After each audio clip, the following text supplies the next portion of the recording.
when you're riding and your wheels making this sound.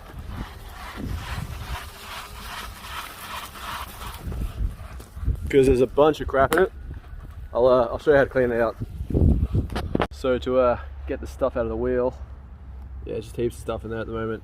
You can kind of get like just some sort of rag. It's good to sort of push it through if you can. It'll help it stay in there a bit better.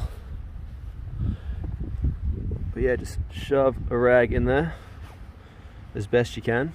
Rotate the wheel so it goes in like that, and it might get too hard to move. This one's pretty easy, but oh no, see, like I can't push any further because there's so much crap in there. So if you like stand it up with the motor on, you can usually just walk it straight through. Look at that. Whoa.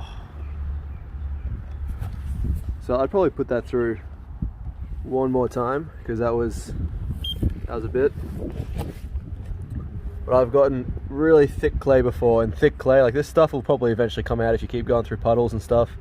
There's a little bit of clay stuff in there, but if you get through that thick clay, you got no chance of getting it out with water. I tried like blasting it with a hose, spinning the wheel as fast as you can, everything I could think of, even like bits of fern, nothing works. But this cloth, perfect. So recommend it for sure. Look at that. Ugh.